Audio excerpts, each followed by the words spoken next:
Divaldo Pereira Franco, pelo espírito Manuel Filomeno de Miranda, Perturbações espirituais. 15. Esclarecimentos oportunos. Havia silêncio jubiloso entre nós. No entanto, em nossa mente, bailavam interrogações diversas que o benfeitor percebeu e, com muita discrição, esclareceu-nos. Estamos numa guerra declarada. As forças do mal que um dia praticamente dominaram a Terra, no período da Inquisição, e os fanáticos espirituais de antigas doutrinas que detestam Jesus, uniram-se no mesmo campo de batalha, embora a diferença de convicções contra o que consideram seu inimigo comum. Na impossibilidade de o atingirem, desenharam um plano hábil e sórdido em relação aos cristãos novos, os espíritas em particular, e as pessoas de bem em geral, para o combate no qual o amor deve ser ferido de tal maneira que se converta somente numa forma vulgar de expressar sensualidade ou interesse, qual vem ocorrendo.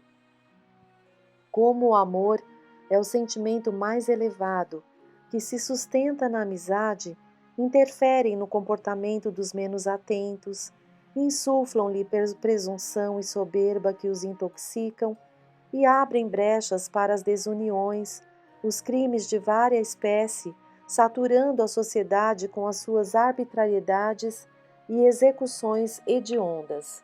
De tal forma, a onda de violência gerada pelos ódios ancestrais e atuais se avoluma, que as pessoas forradas de bons propósitos agora cuidam de resguardar-se, de cuidar da família, de não se envolver com outros ideais que ofereçam perigo. Diminui a solidariedade e um ressentimento surdo, feito de revolta e amargura, praticamente se torna um bafio pestilento que ataca a comunidade terrestre.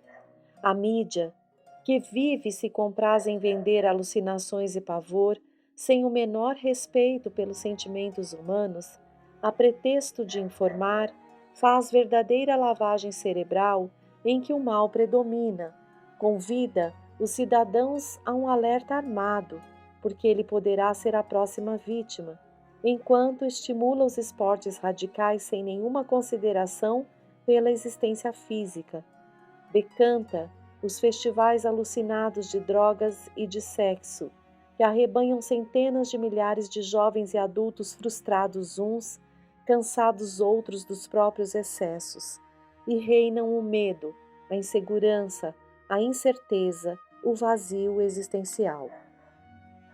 Certamente há nobres exceções, mas, na generalidade, as estatísticas do crime são assustadoras, acompanhadas de doenças intempestivas que surgem e desaparecem, que devoram vidas e ameaçam outras, viroses estranhas e particulares em ameaças tenebrosas. Não são, porém, esses dias surpresa para os estudantes do Evangelho de Jesus, porque estão anunciados com detalhes nos escritos luminosos e serão tão terríveis que o Filho intercederá ao Pai para que sejam amenizados, pois que, se o não forem, quase ninguém resistirá. Fez um silêncio oportuno, a fim de facilitar a absorção do seu conteúdo, logo prosseguindo. A chegada do Consolador ao planeta terrestre faz parte das promessas do Senhor, de forma que os seres contemporâneos disponham das informações seguras de como comportar-se nesse momento áspero e, ao mesmo tempo, para que haja conscientização dos valores éticos e dos deveres da solidariedade humana, única forma de sobreviver-se aos utores acontecimentos. Como sabemos, mais de 5 centenas de grupos especializados em desobsessão e socorro especial encontram-se na Terra, à semelhança do nosso, sob o patrocínio da veneranda embaixadora de Jesus, que esteve conosco, convocando-nos e anunciando-nos as lutas rudes que travaríamos, todos vinculados ao amor, que é a única terapêutica para a doença do mal que existe no espírito e nele deve ser tratada.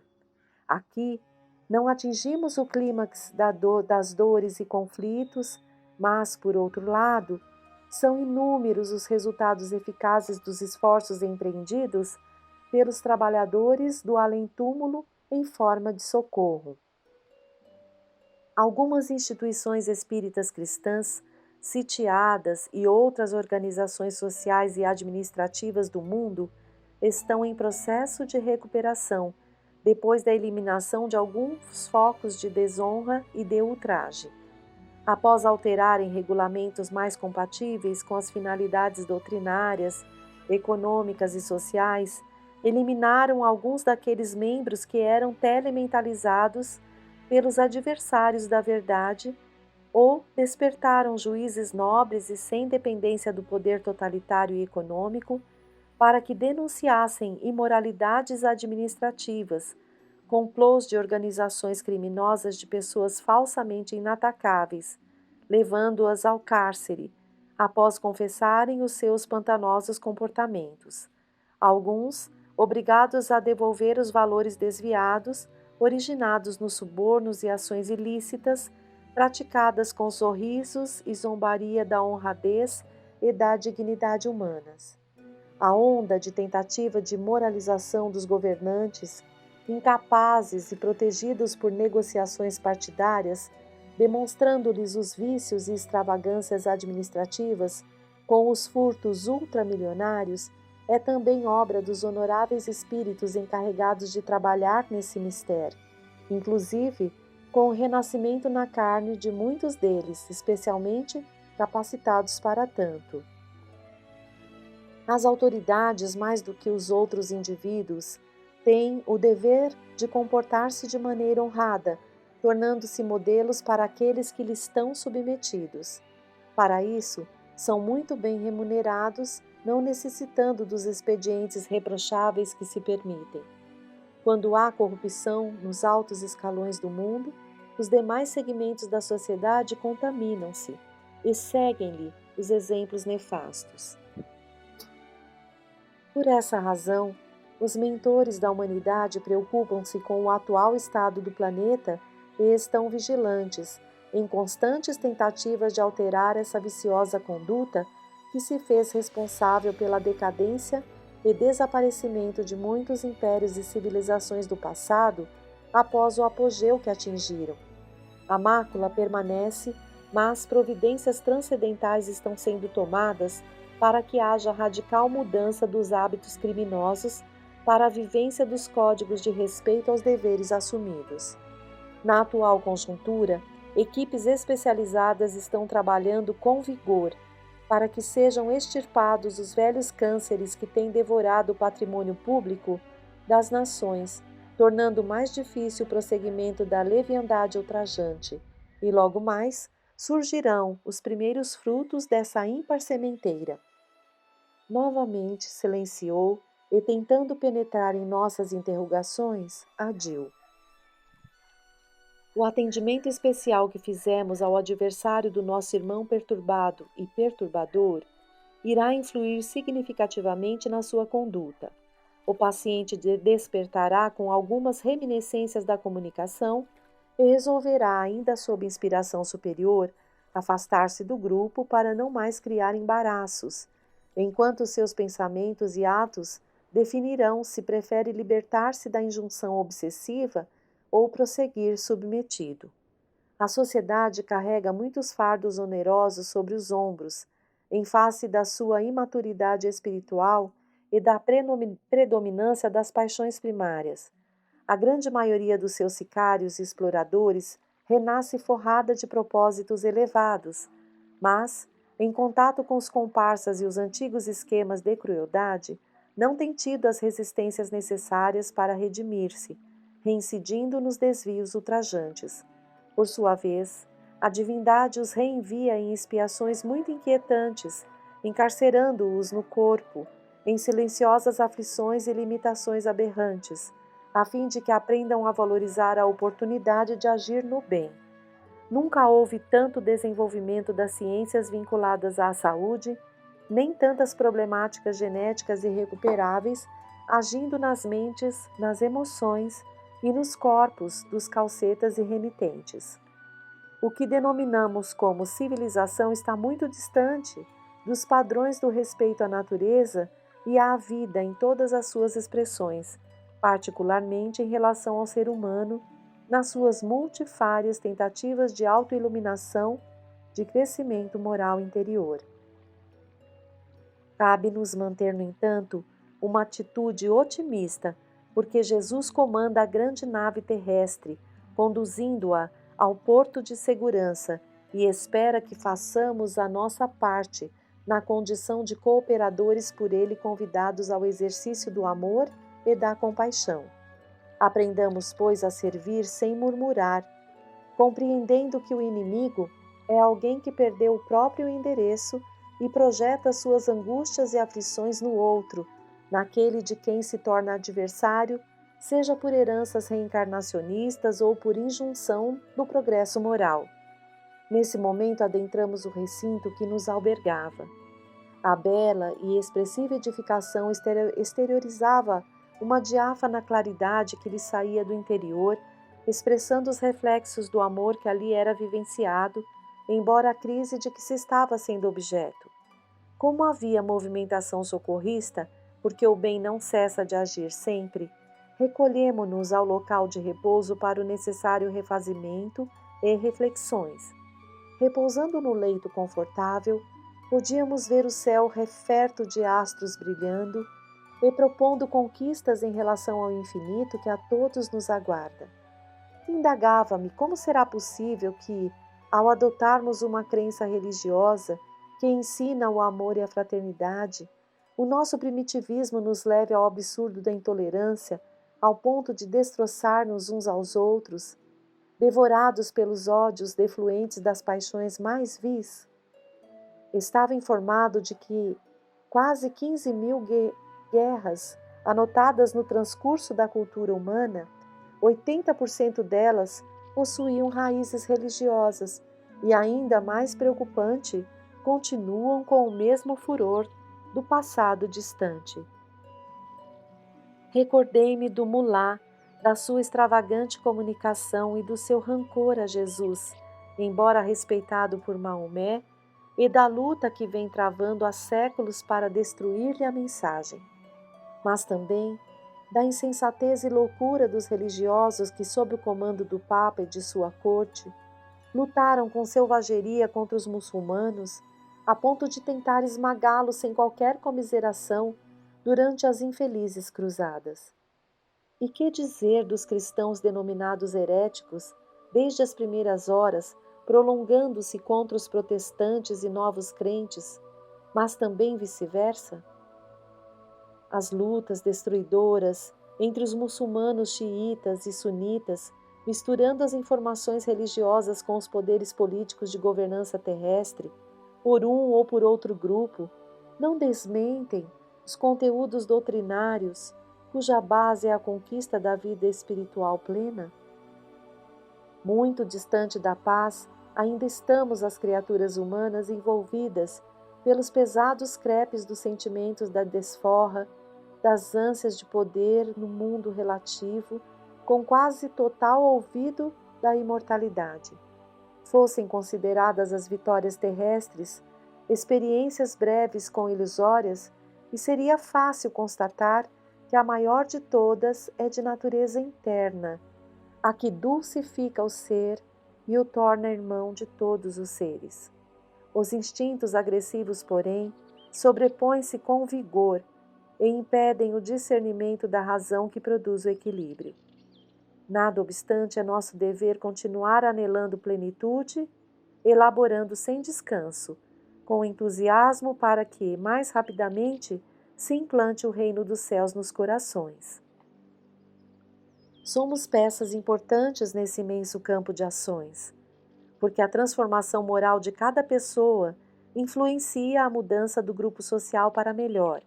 É inegável a vitória de Jesus no mundo anestesiado pelos sonhos que se transformam em pesadelos de poder enganoso. A mínima parte que nos cabe é de alto significado no conjunto.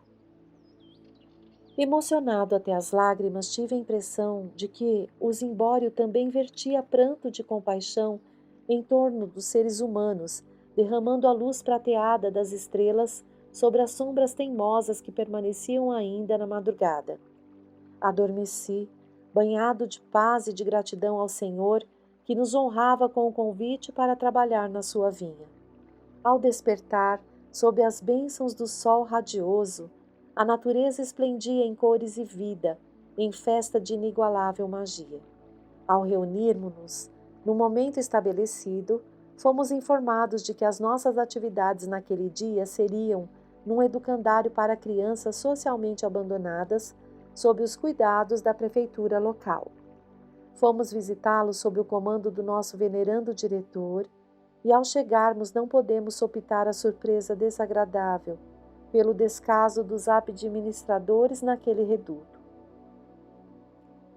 A imundície predominava e o desinteresse dos cuidadores era patente. Iniciava-se o desjejum em ambiente tumultuado, gritaria e reclamações, palavras grosseiras e gestos brutais. Algumas crianças malnutridas e sem higiene quase nenhuma, em quartos infectos e abarrotados, esfaimadas, inspiravam compaixão. A mixórdia em toda parte era vergonhosa. Encontramos algumas senhoras desencarnadas, mães de alguns internos, tentando minimizar a situação dos filhinhos, enquanto espíritos perversos portadores de carantonhas ameaçadoras exploravam as poucas resistências de alguns dos pequenos. O nosso objetivo, porém, era um funcionário de aproximados 40 anos que explorava sexualmente crianças masculinas, por sua vez vampirizado por hediondo desencarnado. Denunciado mais de uma vez por algumas vítimas, não havia sido chamado a depoimento sequer, nem afastado do cargo em que se comprazia, em razão do protetor político que lhe interferia a favor. Nesse ambiente hostil e destruidor de vidas, laborava uma jovem servidora social que se esfalfava para tornar melhor o ambiente, movimentando recursos e pessoas para auxiliar a instituição desprestigiada, sempre atenta à vigilância em relação ao pedófilo e suas vítimas. Espírita dedicada, orava sempre ao Senhor pedindo socorro para aquelas avesitas, implumes, atiradas ao abandono coletivo. Na sua última súplica dirigida ao Dr. Bezerra de Menezes, pedia inspiração para interromper o curso criminoso do réprobo funcionário, temido pelas crianças assustadas. Captado seu pedido, o benfeitor convocou-nos ao atendimento e ali nos encontrávamos compadecidos a fim de auxiliá-la. Quando ela chegou ao internato, produziu uma alegria diferente entre as crianças e alguns auxiliares mais modestos. Tomou providências a respeito do asseio de um bom número, enquanto preparava algumas para as aulas que tinham lugar ali mesmo, ao tempo em que transmitia instruções para preservar a higiene do refeitório.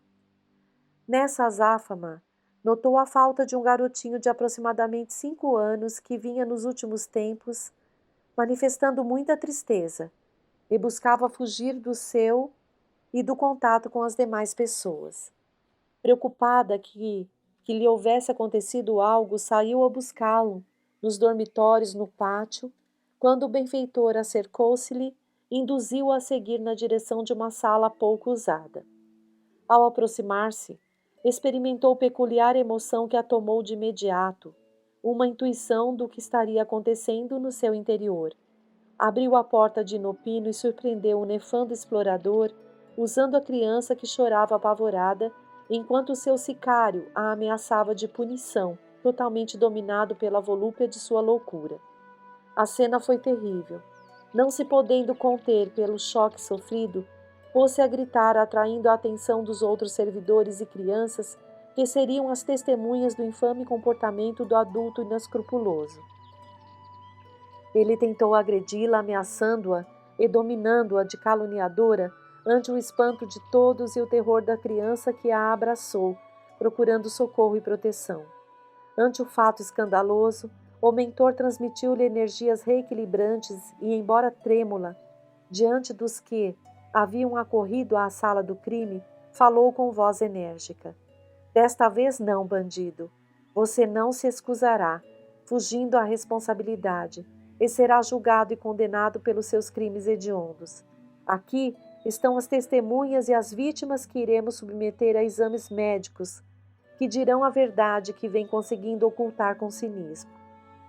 A altercação se fez com acusações de outros funcionários atraídos ao ambiente, logo ultrapassou as paredes da instituição, despertando o interesse de passantes, enquanto alguém com mais expediente telefonou à polícia e antes que o relapso fugisse ou que fosse linchado pelos violentos externos, revoltados com o acontecimento, chegou um carro da ronda que tomou apontamentos ligeiros da ocorrência e conduziu o criminoso à reclusão.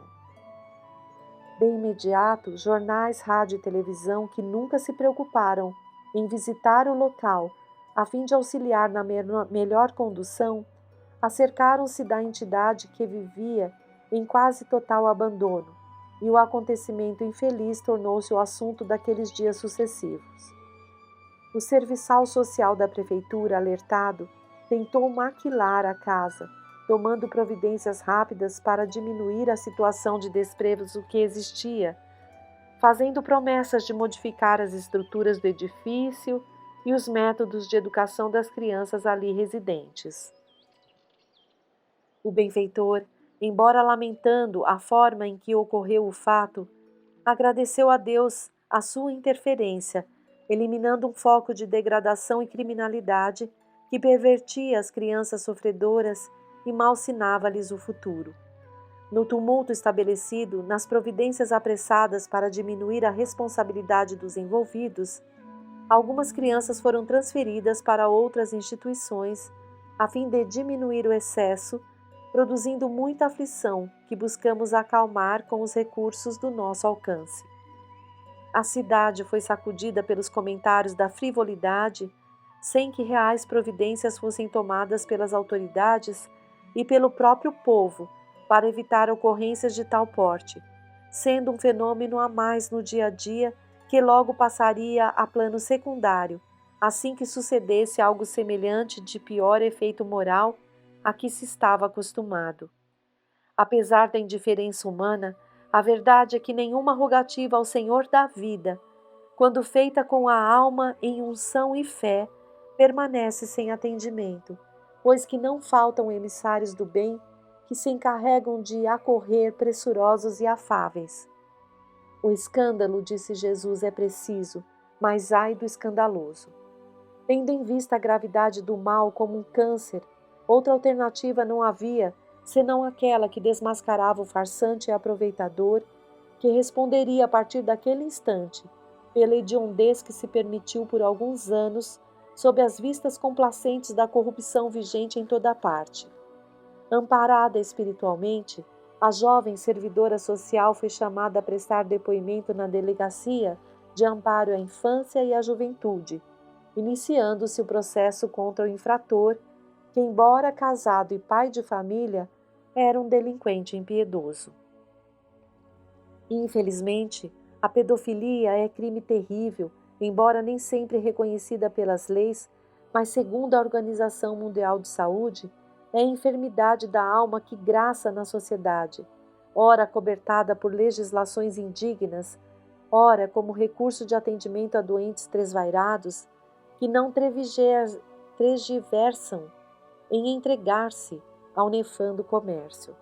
São considerados como crimes os atos praticados pelos pedófilos, quais a libidinagem e a ação sexual com crianças, pré-púberes e adolescentes.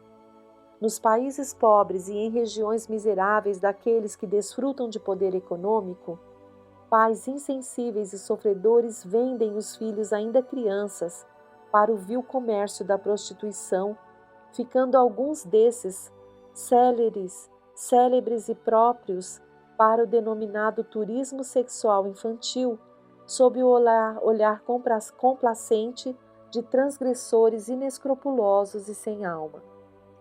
Já existem leis severas e punições graves em muitos países civilizados, sendo um crime tão horrendo que nas penitenciárias para onde são enviados os seus condenados é necessária muita vigilância para que não sejam assassinados por outros criminosos que se rebelam contra a aberração.